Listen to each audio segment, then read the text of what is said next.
हरे कृष्ण, हर हर महादेव। आप सभी का दिन शुभ हो। आज दिनांक है 23 फरवरी रविवार और आज फाल्गुन मास का 11वां दिन है। और आज भी आप भक्त हरिदास जी की कथा सुनेंगे और उसके बाद सुनेंगे फाल्गुन मास महात्म्य का आज का अध्याय। आपने कल भक्त हरिदास जी की कथा सुनी थी, उसी कथा को आगे बढ़ाते हुए आज भी सुनिए। श्री रूप गोस्वामी जब वृंदावन से चलकर नीलांचल पहुंचे तब सबसे पहले वे श्री हरिदास जी की भजन स्थली पर ही उपस्थित हुए। श्री हरिदास जी ने श्री रूप गोस्वामी पर कृपा की और उन्हें बताया कि तुम्हारे आने के बारे में महाप्रभु ने मुझे पहले ही बता दिया था। जब श्रीमन महाप्रभु श्री हरिदास से मिलने के लिए आए तो श्री हरिदास जी ने महाप्रभु से कहा, प्रभु रूप आपको दंडवत कर रहा है। श्री हरिदास जी से मिलने के बाद श्रीमन महाप्रभु ने श्री रूप गोस्वामी को आलिंगन किया। महाप्रभु हरिदास जी और श्री रूप को लेकर एक स्थान पर बैठ गए। तब उन्होंने श्री रूप से कुशल वार्ता जिज्ञासा की। फिर श्री रूप गोस्वामी को हरिदास जी के साथ उनके वास स्थान पर रहने की आज्ञा देकर श्रीमन महाप्रभु अपने निवास स्थान पर चले गए। हर दिन आकर महाप्रभु उनसे मिलते थे और उन्हें श्री जगन्नाथ मंदिर से जो भी प्रसाद मिलता था वो इन दोनों को दिया करते थे। श्री हरिदास जी अपने आप को म्लेच्छ मानकर मंदिर की मर्यादा के भंग होने की आशंका से मंदिर नहीं जाते थे। श्री सनातन गोस्वामी और श्री रूप गोस्वामी ने भी श्रेष्ठ ब्राह्मण कुल में आविर्भूत होने पर भी म्लेच्छ राजा के पास नौकरी की थी, इसलिए वे भी अपने आप को म्लेच्छित समान मानकर श्री हरिदास जी के साथ एक ही स्थान पर रहा करते थे और श्री जगन्नाथ मंदिर के अंदर प्रवेश नहीं करते थे। इसलिए महाप्रभु भगवान श्री जगन्नाथ के दर्शन करने के बाद इन तीनों को दर्शन देकर फिर अपने स्थान पर चले जाते थे। हालांकि ये सब मंदिर में प्रवेश नहीं करते थे, फिर भी गुंडीचा मंदिर मार्जन यानी साफ सफाई और रथ यात्रा के समय श्रीमन महाप्रभु के भक्तों के साथ नृत्य कीर्तन किया करते थे और भगवान श्री जगन्नाथ देव के दर्शन भी करते थे। रथ यात्रा के एक दिन पहले श्रीमन महाप्रभु ने सारे भक्तों को लेकर गुंडीचा मंदिर की साफ सफाई की और फिर आई टोटा नामक बगीचे में जाकर कंदमूल फल आदि का भोजन किया। श्री हरिदास जी और श्री रूप गोस्वामी भी उनके साथ वहां पर उपस्थित थे और वे भक्तों को प्रसाद पाते पाते बीच में हरि हरि बोलते देखकर बहुत उल्लसित हो रहे थे। महाप्रभु और सभी भक्तों के द्वारा प्रसाद सेवा कर लेने के बाद श्री गोविंद प्रभु के द्वारा श्रीमन महाप्रभु के उच्छिष्ट यानी जूठे प्रसाद को पाकर श्री हरिदास और श्री रूप गोस्वामी प्रेम में मगन होकर नृत्य करने लगे। चातुर्मास के बाद गौड़ देश से आए सभी वैष्णव तो लौट गए, लेकिन श्री रूप गोस्वामी तो हरिदास जी के साथ ही रहते थे। एक दिन महाप्रभु जब उन दोनों से मिलने आए तो उन्होंने देखा कि श्री रूप गोस्वामी कुछ लिख रहे हैं। महाप्रभु को देखकर श्री हरिदास और श्री रूप गोस्वामी ने उठकर दंडवत प्रणाम किया। दोनों को आलिंगन करने के बाद महाप्रभु आसन पर बैठ गए। फिर महाप्रभु ने पूछा, रूप कौन सा ग्रंथ लिख रहे हो? इतना कहकर उन्होंने एक पन्ना अपने हाथ में ले लिया और श्री रूप के द्वारा लिखे गए अक्षरों को देखा। श्रीमन महाप्रभु बहुत संतुष्ट हुए और उन अक्षरों की प्रशंसा करने लगे। उस पन्ने पर लिखे एक श्लोक को देखकर जब महाप्रभु ने उसे पढ़ा तो प्रेमाविष्ट हो गए। उस श्लोक का अर्थ था, कृष्ण ये दो वर्ण न जाने कितने अमृत को अपने में समेटकर उत्पन्न हुए हैं। देखो, जब नटी के समान ये वर्ण मुख में नृत्य करते हैं तब बहुत से मुख प्राप्त हो तो ऐसी इच्छा हो जाती है। जब कर्ण कुहरों में प्रवेश करते हैं तब करोड़ों कर्ण प्राप्त हो जाएं, ऐसी इच्छा हो जाती है। और जब चित्त रूपी प्रांगण में उदित होते हैं तब समस्त इंद्रियों की क्रिया पर ही विजय प्राप्त कर लेते हैं। इस श्लोक को सुनते ही श्री हरिदास जी आनंद में विभोर होकर नाचने लगे और श्लोक के अर्थ की प्रशंसा करने लगे। श्लोक यानी कृष्ण, उसी का वृतांत उस पन्ने में लिखा गया था। तब श्री हरिदास जी ने कहा कि रूप, मैंने श्री कृष्ण नाम की महिमा को शास्त्रों के द्वारा और महापुरुषों द्वारा बहुत सुना है, किंतु इस प्रकार की नाम की महिमा को तो मैंने कहीं भी नहीं सुना। तब महाप्रभु ने दोनों को आलिंगन किया और मध्याह्न यानी स्नान, दोपहर की प्रसाद सेवा आदि करने के लिए समुद्र की ओर गमन किया। अन्य किसी दिन बहुत से भक्तों के साथ आकर महाप्रभु ने श्री रूप गोस्वामी के द्वारा लिखे गए बहुत से श्लोकों को श्रवण किया और सभी भक्तों सहित महाप्रभु ने श्री रूप गोस्वामी की बहुत प्रशंसा की। जब महाप्रभु अपने भक्तों को लेकर लौट गए तब श्री हरिदास जी ने रूप गोस्वामी को आलिंगन किया और कहा, रूप, तुम्हारे भाग्य की तो सीमा ही नहीं है। तुमने जिन सब श्रेष्ठ विचारों का वर्णन किया है उसकी महिमा कौन जानता है। श्री रूप गोस्वामी ने कहा, मैं कुछ भी नहीं जानता। श्रीमन महाप्रभु मुझसे जो कहलवाते हैं मैं तो वही कहता हूँ। इस प्रकार श्री रूप गोस्वामी और श्री हरिदास ठाकुर श्री कृष्ण कथा के रस में सुखपूर्वक अपना समय बिताया करते थे। एक बार श्री सनातन गोस्वामी मथुरा मंडल से अकेले झारखंड के वनपथ से पुरुषोत्तम धाम यानी जगन्नाथपुरी आए। मार्ग में जल के दोष और उपवास के कारण उनकी देह में चर्म रोग हो गया। चर्म रोग की पीड़ा और अपने आप को श्रीमन महाप्रभु की सेवा में अयोग्य मानकर उन्होंने मन ही मन विचार किया कि श्री जगन्नाथपुरी पहुंचकर रथ यात्रा के समय श्री जगन्नाथ देव के रथ के पहिए के नीचे अपने शरीर का परित्याग कर दूंगा। श्री जगन्नाथपुरी आते आते सबसे पहले उन्होंने श्री हरिदास जी के दर्शन किए। श्री हरिदास जी को देखकर श्री सनातन गोस्वामी ने उनके चरणों की वंदना की और श्री हरिदास जी ने भी उनका परिचय जानकर उन्हें आलिंगन किया। श्री हरिदास जी ने जब देखा कि श्री सनातन गोस्वामी महाप्रभु के दर्शनों के लिए उत्कंठित हो रहे हैं तब हरिदास जी ने कहा, प्रभु बस आने ही वाले हैं। थोड़ी ही देर में श्रीमन महाप्रभु अपने भक्तों के साथ श्री हरिदास जी से मिलने के लिए उनकी भजन स्थली पर आ पहुंचे। महाप्रभु को देखते ही श्री हरिदास जी और श्री सनातन गोस्वामी ने उन्हें साष्टांग दंडवत प्रणाम किया। श्री महाप्रभु ने हरिदास जी को उठाकर उनका आलिंगन किया। तब हरिदास जी ने कहा, प्रभु, सनातन आपको प्रणाम कर रहा है। श्री सनातन गोस्वामी को वहां देखकर महाप्रभु के आश्चर्य का ठिकाना नहीं रहा। श्री सनातन गोस्वामी के बार बार मना करने पर भी श्री महाप्रभु ने उनका आलिंगन किया। श्रीमन महाप्रभु जब अपने भक्तों को लेकर चबूतरे पर बैठे तब श्री हरिदास जी और श्री सनातन गोस्वामी चबूतरे के नीचे बैठ गए, कारण वे खुद को तुच्छ समझते थे। उस समय महाप्रभु और सनातन गोस्वामी में अनेकानेक कथोपकथन हुए। महाप्रभु ने श्री सनातन गोस्वामी को आज्ञा देते हुए कहा, बहुत अच्छा हुआ जो तुम यहाँ आए। अब तुम इसी घर में श्री हरिदास जी के साथ रहो। श्री कृष्ण भक्ति रस के आस्वादन में तुम दोनों परम प्रधान हो। यही दोनों साथ साथ रहकर श्री कृष्ण रस का आस्वादन करो और श्री कृष्णमय कीर्तन करो।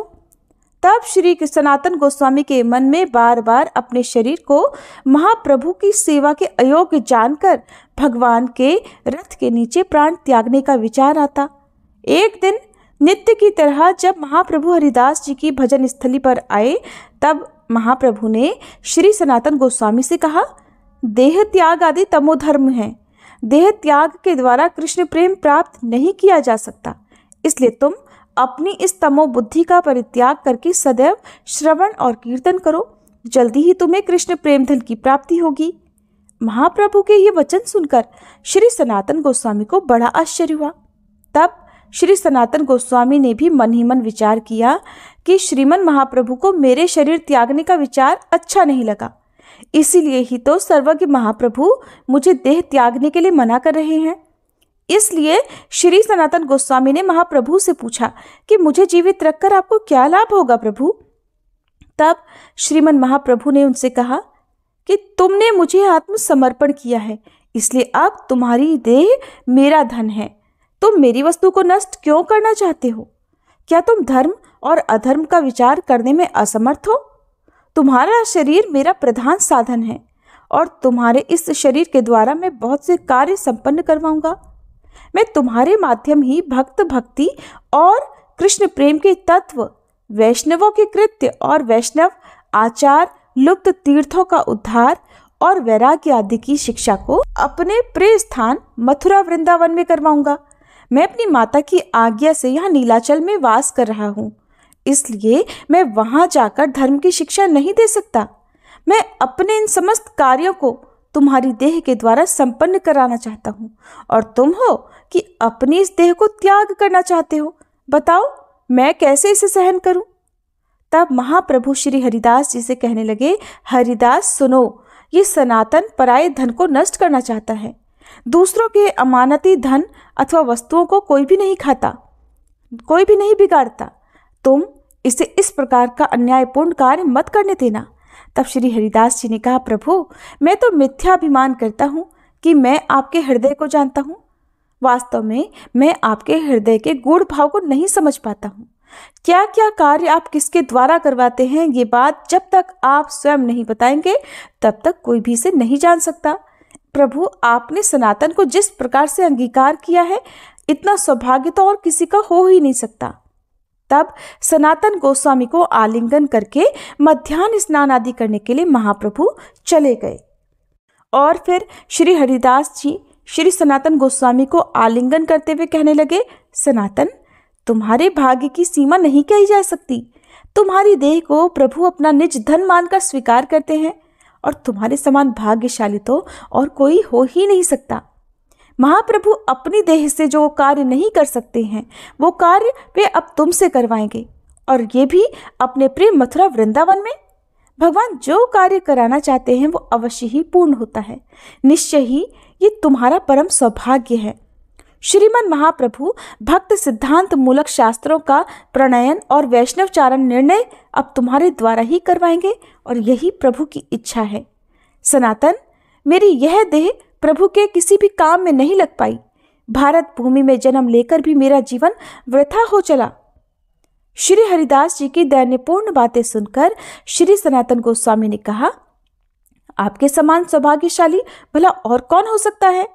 श्रीमन महाप्रभु के भक्तों में तो आप परम सौभाग्यशाली हैं। महाप्रभु जी के अवतार का एक प्रयोजन श्री हरिनाम का प्रचार है, और वही श्री हरिनाम प्रचार का अपना कार्य श्रीमन महाप्रभु आपके द्वारा करवा रहे हैं। आप तो प्रतिदिन 3 लाख श्री नाम संकीर्तन करते हैं और सबके सामने श्री नाम की महिमा गाते हैं। कोई कोई स्वयं तो भक्ति का आचरण करते हैं किंतु उसका प्रचार नहीं करते, और कोई कोई भक्ति का प्रचार तो करते हैं किंतु स्वयं उसका आचरण नहीं करते। आप शुद्ध हरिनाम ग्रहण करने के कारण आचार्य और उच्च संकीर्तन करने से सभी जगतवासियों को नाम यज्ञ में दीक्षित करने के कारण प्रचारक भी हैं। इसलिए आप ही सबके गुरु और समस्त जगत के पूज्य हैं। इस तरह श्री हरिदास जी और श्री सनातन गोस्वामी दोनों एक साथ रहकर श्री कृष्ण कथा का अनेक प्रकार से रसास्वादन करते थे। श्रीमन महाप्रभु जब जब श्री सनातन गोस्वामी को देखते तब तब बलपूर्वक उनका आलिंगन करते, जबरदस्ती उनका आलिंगन करते। इससे सनातन गोस्वामी के हृदय में बड़ा दुख होता। एक दिन सनातन गोस्वामी ने इस बारे में श्री जगदानंद पंडित से परामर्श किया और अपने कर्तव्य के बारे में पूछा। तब श्री जगदानंद पंडित ने सनातन गोस्वामी को रथ यात्रा के बाद वृंदावन लौट जाने का उपदेश दिया। महाप्रभु ने जब इस बात को सुना तो उन्होंने श्री जगदानंद पंडित को डांटा और उनकी अपेक्षा श्री सनातन गोस्वामी की श्रेष्ठता स्थापित की। महाप्रभु ने श्री सनातन गोस्वामी से कहा, तुम शुद्ध भक्त हो, तुम्हारी देह का भद्र और अभद्र होना विचारणीय नहीं है। विशेष करके मैं सन्यासी हूँ, मेरे लिए तो उसका विचार करना कदापि उचित नहीं है। महाप्रभु की बात सुनकर श्री हरिदास जी ने कहा, प्रभु ये जो सब कुछ आपने अभी कहा है वो सब आपके द्वारा हमारी वंचना है। मैं ये सब कुछ नहीं मानता हूँ। हम पतित अधमों को जो आपने अंगीकार किया है उसी से ही आपके दीन दयालुता का गुण प्रकाशित हो गया है। तब श्री हरिदास जी की बात सुनकर महाप्रभु ने मुस्कुराते हुए कहा, सुनो हरिदास, सनातन, तुम दोनों के प्रति मेरे मन में जो भाव है मैं अब उसे कहता हूँ। तुम्हें मैं लालन योग्य और अपने आप को लालन करता मांगता हूँ। लालन करता अपने लाल्य के दोषों को नहीं समझता। मैं तुम्हारे गौरव सम्मान अथवा पूजा का पात्र हूँ, ये बात भक्त प्रेम वत्सल मेरे मन में नहीं रहती। मैं तो तुम सबको अपना बालक समझता हूँ। महाप्रभु के वचन सुनकर श्री हरिदास जी ने कहा, प्रभु आप तो ईश्वर हैं, दयामय हैं। आपके हृदय की गंभीरता को तो कोई भी नहीं जान सकता। वासुदेव विप्र के अंगों में गलित कुष्ठ यानी देह को, शरीर को गला देने वाला कुष्ठ था और उसके अंगों में कीड़े पड़ चुके थे। आपने कृपा करके एक बार उसे आलिंगन प्रदान किया जिससे उसका शरीर कामदेव के समान हो गया। किंतु आपके द्वारा अनेक बार आलिंगित होने पर भी श्री सनातन गोस्वामी का रोग दूर नहीं हो रहा। इसलिए प्रभु, आपकी कृपा की तरंग को भला कौन समझ सकता है। तब श्रीमन महाप्रभु ने कहा, हरिदास, वैष्णवों की देह कभी भी प्राकृत नहीं होती। भक्त की अप्राकृत देह तो चिदानंदमय होती है। दीक्षा के समय भक्त गुरुदेव के माध्यम से भगवान के चरण कमलों में आत्मसमर्पण करता है। उसी समय श्री कृष्ण उसे अपने समान चिदानंदमय बना देते हैं। भगवान भक्त को कोई दूसरी देह प्रदान नहीं करते, बल्कि उसकी उसी देह को ही चिदानंदमय बना देते हैं और भक्त अपनी उसी चिदानंदमय देह के द्वारा ही भगवान की सेवा करता है। हरिदास, श्री कृष्ण ने सनातन की देह में चर्म रोग उत्पन्न करके मेरी परीक्षा के लिए इसे यहाँ भेज दिया है। अगर मैं इससे घृणा करके इसका आलिंगन नहीं करता तो मैं श्री कृष्ण के समक्ष अपराधी बनता। सनातन श्री भगवान का पार्षद है, इसकी देह में दुर्गंध कहाँ। मैंने तो पहले दिन इसे आलिंगन करते ही चतुसम यानी चंदन, कस्तूरी, केसर और अगरों की सुगंधिता का अनुभव किया था। श्री सनातन गोस्वामी की ओर देखते हुए महाप्रभु ने कहा, सनातन, तुम बिल्कुल भी दुखी मत होना और तुम्हें आलिंगन करके मुझे बड़ा सुख प्राप्त होता है। हालांकि श्रीमन महाप्रभु कह रहे हैं कि भगवान ने उनकी परीक्षा के लिए ही श्री सनातन गोस्वामी को इस प्रकार रोगग्रस्त करके नीलाचल भेजा है, फिर भी ऐसा लगता है कि वास्तव में श्रीमन महाप्रभु श्री सनातन गोस्वामी के साथ साथ श्री हरिदास जी की भी अनेकानेक प्रकार से परीक्षा ले रहे थे, जिससे वे दोनों एक समान रूप से उत्तीर्ण हुए। इसलिए आज परीक्षा समाप्त होने पर श्रीमन महाप्रभु ने पुनः श्री सनातन गोस्वामी का आलिंगन किया और आज देखते ही देखते श्री सनातन गोस्वामी का चर्म रोग दूर हो गया और उनकी देह स्वर्ण की तरह उज्जवल हो गई। महाप्रभु की ऐसी लीला देखकर श्री हरिदास जी चमत्कृत हो उठे और प्रभु से कहने लगे, प्रभु, ये सब आपकी लीला है कि आपने पहले सनातन को झारीखंड का पानी पिलवाया और जिसके कारण इसकी देह में खाज हो गई, और फिर आपने इस रोग के द्वारा सनातन की परीक्षा ली है। आपकी इस लीला को तो कोई नहीं जान सकता। इसके बाद श्रीमन महाप्रभु ने श्री हरिदास जी और श्री सनातन गोस्वामी का आलिंगन किया और अपने स्थान पर चले गए। श्री हरिदास जी और श्री सनातन गोस्वामी श्रीमन महाप्रभु के गुण गाते गाते प्रेम में विभोर हो गए। इस प्रकार श्री सनातन गोस्वामी बहुत दिनों तक नीलाचल में रहे और श्री हरिदास जी के साथ श्री कृष्ण चैतन्य महाप्रभु की गुण कथाओं का आस्वादन करते रहे। ये थी श्री हरिदास जी की और श्री सनातन गोस्वामी जी की कथा। अब सुनिए आज का महात्म्य। श्री सूत जी कहते हैं, पूर्व काल में चंद्रवंशी राजा पुण्यनिधि मथुरा नामक पुरी का पालन किया करते थे।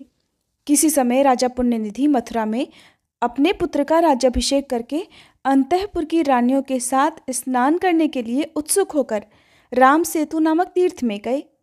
उनके साथ उनकी चतुरंगिणी सेना भी थी। वहां धनुषकोटि में संकल्प पूर्वक स्नान करके उन राजा ने वहां के अन्य तीर्थों में भी स्नान किया और भक्ति पूर्वक भगवान रामेश्वर की सेवा की। इस प्रकार उन्होंने बहुत समय तक उसी तीर्थ में सुखपूर्वक निवास किया। वहां रहते हुए राजा पुण्यनिधि ने किसी समय भगवान विष्णु को प्रसन्न करने वाला एक यज्ञ किया। यज्ञ पूरा होने पर वे अपनी पत्नी तथा परिवार के लोगों के साथ अवभृत स्नान के लिए श्री रामचंद्र जी की धनुषकोटि में गए और वहां विधि पूर्वक स्नान किया। इस प्रकार राजा पुण्यनिधि जब उस तीर्थ में निवास करते थे, उसी समय एक दिन राजा की भक्ति की परीक्षा करने के लिए भगवान विष्णु ने लक्ष्मी जी को भेजा। वे 8 वर्ष की सुंदर बालिका होकर गंधमादन पर्वत पर गई। उस समय राजा पुण्यनिधि धनुषकोटि में स्नान करने के लिए गए हुए थे। वहां स्नान करके पुण्य कर्म करने के पश्चात राजा ने अलौकिक रूप सौंदर्य से सुशोभित एक 8 वर्षीय कन्या को देखा। उसे देखकर पुण्यनिधि ने पूछा कि बेटी, तुम कौन हो? यह तुम्हारे आने का क्या कारण है? तब राजा के पूछने पर वह कन्या कहने लगी, महाराज, मेरे न माता है न पिता है और न कोई भाई बंधु है। मैं तो अनाथ हूँ। मैं आपकी पुत्री होकर रहना चाहती हूँ। आपको पिता के रूप में देखती हुई मैं सदा आपके घर में निवास करूंगी, परंतु मेरी एक शर्त है। जो मुझे हाथ से पकड़े अथवा जबरदस्ती खींच कर ले जाए, उसको यदि आप दंड दें, तभी मैं आपके घर में आपकी पुत्री होकर बहुत लंबे समय तक निवास करूंगी। कन्या के ऐसा कहने पर राजा पुण्यनिधि कहने लगे, शुभे, मैं तुम्हारी कही हुई सारी बातें मानूंगा। मेरे भी कोई पुत्री नहीं है, एक ही वंशधर पुत्र है। भद्रे, जिसके प्रति तुम्हारा अनुराग होगा उसे ही तुम्हें समर्पित करूंगा। बेटी, आओ मेरे घर चलें और अब हमारी बेटी बनकर हमारे अंतःपुर में स्वेच्छानुसार रहो। तब बहुत अच्छा कहकर वह कन्या राजा के साथ उनके घर चल दी। राजा ने अपनी पत्नी के हाथ में उस कल्याणमयी कन्या को सौंप दिया। रानी का नाम विंध्यावली था। राजा ने उनसे कहा, देवी, ये हम दोनों की पुत्री है, इसकी दूसरे पुरुषों से सर्वथा रक्षा करो। विंध्यावली ने राजा की आज्ञा शिरोधार्य की और उस कन्या को अपने हाथ में ले लिया। राजा के द्वारा अब कन्या का पुत्र की तरह ही पालन पोषण होने लगा। वह लाड़ प्यार और सुख से राजमहल में रहने लगी। इसके बाद जगदीश्वर भगवान विष्णु अपनी लक्ष्मी जी को ढूंढने के लिए एक दिन बैकुंठ से निकले और राम सेतु पर गए। वहां सबोर घूमते रहे। इसी समय फूल तोड़ने के कौतूहल से वह कन्या अपनी सखियों के साथ राजा के बगीचे में गई और वहां पेड़ों से सुंदर सुंदर फूल चुनने लगी। तभी वहां पर भगवान विष्णु एक ब्राह्मण का रूप धारण करके अचानक आकर खड़े हो गए। ब्राह्मण को अचानक वहां आया देखकर कन्या ठिठक कर खड़ी रह गई। उस मधुर भाषिणी कन्या को देखकर उस ब्राह्मण ने बड़ी जल्दी से उसका हाथ पकड़ लिया। ये देखकर वह कन्या अपनी सखियों के साथ उस बगीचे में चिल्लाने लगी। उसकी चिल्लाहट सुनकर राजा पुण्यनिधि वहीं पर आ गए। वहां राजा ने उस कन्या और उसकी सखियों से पूछा कि बेटी, बताओ, अभी तुम अपनी सखियों के साथ क्यों चिल्ला रही थी? तब वह कन्या कहने लगी, हे पिताजी, इस ब्राह्मण ने हठपूर्वक मेरा हाथ पकड़ लिया था। तात, वो यहीं पर उस वृक्ष के नीचे निर्भय होकर खड़ा हुआ है। राजा परम बुद्धिमान और सद्गुणों के निधान थे। उन्होंने उस ब्राह्मण का यथार्थ बल न जानते हुए उसे जबरदस्ती पकड़ लिया और रामेश्वर मंदिर में ले जाकर वहां पैरों में बेड़ी डालकर, हाथों में रस्सी से बांधकर फिर से उसे मंडप में ले आए। अपनी पुत्री को आश्वासन देकर राजा ने अंतःपुर में भेज दिया और खुद भी परम सुंदर भवन में जाकर सोने लगे। सोते समय उन्होंने सपने में उस ब्राह्मण को देखा। वह शंख, चक्र, गदा, पद्म और वनमाला से विभूषित था। उसके वक्ष स्थल पर कौस्तुभ मणि का आभूषण शोभा पा रहा था। ब्राह्मण के रूप में वो तो साक्षात श्रीहरि विराजमान थे। उन्होंने अपने श्री अंगों में पीतांबर धारण किया था। उनके श्री अंगों की कांति कृष्ण मेघ के समान श्याम थी। मुख पर मनोहर मुस्कान की मनोहर छटा छा रही थी और स्वच्छ दंत पंक्ति चमक रही थी। कानों में मछली की आकृति के कुंडल शोभायमान थे।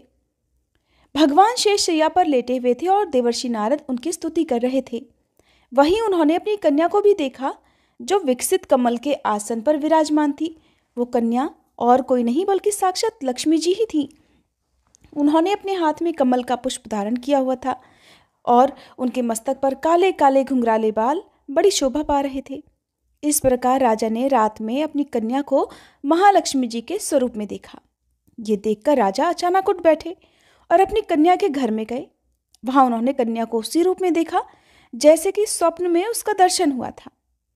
प्रातःकाल सूर्योदय होने पर राजा पुण्यनिधि कन्या को साथ लेकर रामेश्वर मंदिर में पहुंचे और उस श्रेष्ठ मंडप में गए जहां उन्होंने ब्राह्मण को बंदी बनाकर रख छोड़ा था। वहां ब्राह्मण देवता को उन्होंने साक्षात श्री हरि के रूप में देखा, ठीक उसी रूप में जैसा कि स्वप्न में दर्शन हुआ था। वनमाला आदि चिन्हों से पहचाने जाने वाले भगवान विष्णु को जानकर राजा ने उनकी इस प्रकार स्तुति प्रारंभ कर दी कि हे कमलकांत, आपको नमस्कार है। हे गरुड़ध्वज, आप प्रसन्न होइए। हे शांग पाणे, आपको नमस्कार है। आप मेरा अपराध क्षमा कीजिए प्रभु। आप निर्गुण, अप्रमेय तथा बुद्धि के साक्षी विष्णु हैं, आपको नमस्कार है। हे कृपा मूर्ते, आपके लिए नमस्कार है। हे मधुसूदन, आप मेरा यह अपराध क्षमा कीजिए। राजा को अपनी गलती का प्रायश्चित हो रहा था। इस प्रकार महाविष्णु की स्तुति करके राजा पुण्यनिधि ने संपूर्ण जीवों की जननी श्री लक्ष्मी जी की भी स्तुति की कि संपूर्ण जगत को धारण करने वाली हे देवी, आपको नमस्कार है। आप भगवान विष्णु के वक्ष स्थल में निवास करने वाली हैं, आपको नमस्कार है। समुद्र से प्रकट हुई हे हरिप्रिया महालक्ष्मी, आपको नमस्कार है। आप ही सिद्धि, पुष्टि, स्वधा, स्वाहा, संध्या, प्रभा, धात्री, भूति, श्रद्धा, मेधा और सरस्वती हैं। मैं आपको बारंबार नमस्कार करता हूँ। हे देवेश्वरी, आप ही यज्ञ विद्या, महाविद्या, अतिशय शोभामयी गृह विद्या, आत्मविद्या तथा सभी प्राणियों को मुक्ति देने वाली हैं। आपको नमस्कार है। संसार की रक्षा करने वाली है जगदम्बिके, आप अपनी दया दृष्टि से मेरी रक्षा कीजिए। हे महेश्वरी, आपको मेरा नमस्कार है। महालक्ष्मी जी की इस प्रकार स्तुति करके राजा ने अब फिर से भगवान विष्णु से इस प्रकार प्रार्थना की कि हे श्रीहरि, मैंने अज्ञानवश आपके पैरों में बेड़ी डालकर जो इस समय आपके प्रति अपराध किया है वो तो स्पष्ट ही द्रोह है। आप उसे यदि हो सके तो क्षमा करें। मधुसूदन, आप संपूर्ण जगत के पिता हैं और पिता को पुत्र का अपराध क्षमा कर देना ही चाहिए। आपने अपराधी दैत्यों को अपना स्वरूप तक दे डाला है।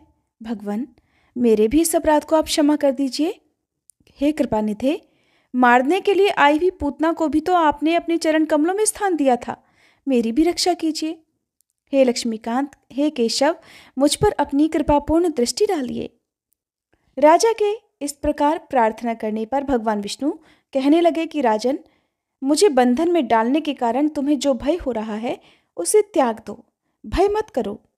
तुमने तो इस तीर्थ में मेरी प्रसन्नता के लिए ही यज्ञ किया है, इसलिए तुम मेरे प्रिय भक्त हो। शत्रुदमन, मैं तो भक्तों के अपराध सदा ही क्षमा करता हूँ। तुम्हारी भक्ति जानने के लिए ही मेरी प्रेरणा से मेरी प्रिया लक्ष्मी जी तुम्हारे घर आई थी और तुमने इनका भली भांति संरक्षण किया है, इसलिए मैं तुम पर बहुत संतुष्ट हूँ। संसार में जो पुरुष मेरी स्वरूप भूता इन महालक्ष्मी जी में भक्ति रखता है वह मेरा भी भक्त कहलाता है, और जो इनसे विमुख है, जो इनका सम्मान नहीं करता, वह मेरा द्वेष पात्र माना गया है। तुमने तो भक्तिपूर्वक इनका पूजन किया है, इसलिए तुम्हारे द्वारा मेरी भी पूजा संपन्न हो गई, क्योंकि ये लक्ष्मी जी मुझसे अभिन्न है। इसलिए तुमने मेरा अपराध नहीं बल्कि पूजन ही किया है। मेरे स्वरूप भूता लक्ष्मी जी संपूर्ण जगत की माता तथा वेद त्रयी रूपा हैं। उनकी रक्षा करते हुए जो तुमने मुझे बंधन में डाला है वो तो मुझे अत्यंत प्रिय लगा, और ये लक्ष्मी जी वास्तव में तुम्हारी पुत्री हैं। भगवान विष्णु के ऐसा कहने के बाद लक्ष्मी जी भी कहने लगी, राजन, तुमने अपने घर में मेरी रक्षा की, इससे मैं तुम पर बहुत प्रसन्न हूँ। तुम्हारी भक्ति की परीक्षा लेने के लिए ही मैं और भगवान दोनों यहाँ आए हैं। तुम्हारे मन संयम रूप योग और भक्ति भाव से हमें बड़ी प्रसन्नता हुई है। हम दोनों की कृपा से अब तुम्हें सदा सुख की प्राप्ति होगी। हमारे चरणों में तुम्हारी अविचल भक्ति बनी रहेगी और देहावसान होने पर तुम्हें अंत में मोक्ष भी प्राप्त होगा। भगवान विष्णु की भक्ति से युक्त तुम्हारी बुद्धि सदा धर्म में लगी रहेगी। इसके बाद भगवान विष्णु फिर से कहने लगे, राजन, तुमने जिस प्रकार मुझे यहाँ बेड़ी से बांधा है उसी रूप से मैं इस मंडप में सदा निवास करूँगा। सेतु माधव के नाम से यहाँ मेरी प्रसिद्धि होगी। जो मनुष्य यहाँ मुझ सेतु माधव की पूजा करेंगे, सेवा करेंगे, वे संपूर्ण मनोरथों और अंत में सायुज्य मोक्ष को भी प्राप्त होंगे। तुम्हारे द्वारा किए हुए मेरे तथा लक्ष्मी जी के स्तोत्र को जो प्रसन्नता पूर्वक पढ़ेंगे, सुनेंगे और लिखेंगे, उनकी मेरे परम धाम से कभी पुनरावृत्ति नहीं होगी। राजा पुण्यनिधि से ऐसा कहकर भगवान विष्णु सदा पूर्ण रूप से वहां निवास करने लगे हैं। राजा ने सेतु माधव रूपी भगवान विष्णु को प्रणाम करके भक्ति भाव से उनकी महापूजा की और श्री रामेश्वर का सेवन करके अपने घर को प्रस्थान किया। मथुरा में उन्होंने अपने पुत्र को राजा बना दिया और स्वयं जीवन भर उस परम उत्तम सेतु तीर्थ में निवास किया। मृत्यु होने के बाद राजा ने अंत में मोक्ष प्राप्त कर लिया और उनकी पत्नी विंध्यावली भी उन्हीं के साथ मृत्यु को प्राप्त हुई। उस पतिव्रता ने भी पति के साथ ही उत्तम गति प्राप्त कर ली। इस प्रकार जो सेतु तीर्थ में भक्ति पूर्वक प्रतिदिन सेतु माधव का दर्शन करते हैं उनकी कभी पुनरावृत्ति नहीं होती, अर्थात उन्हें मोक्ष मिल जाता है। जो सेतु तीर्थ की रेणुका लेकर गंगा जी में डालता है वह मृत्यु के बाद भगवान विष्णु के बैकुंठ धाम में निवास करता है। जो गंगा जी का जल लाकर भगवान रामेश्वर को स्नान कराता और उसके भार को सेतु तीर्थ में रखता है वह निश्चय ही पर ब्रह्म को प्राप्त होता है। हे ब्राह्मणों, इस प्रकार तुमसे भगवान सेतु माधव की महिमा का वर्णन किया गया। ऋषि मुनियों से ऐसा कहकर श्री सूत जी महाराज कुछ क्षणों के लिए मौन हो गए। जय भोलेनाथ। आज के अध्याय में बस इतना ही। इसके आगे की कथा आप सभी आने वाले अध्याय में जरूर सुनिएगा।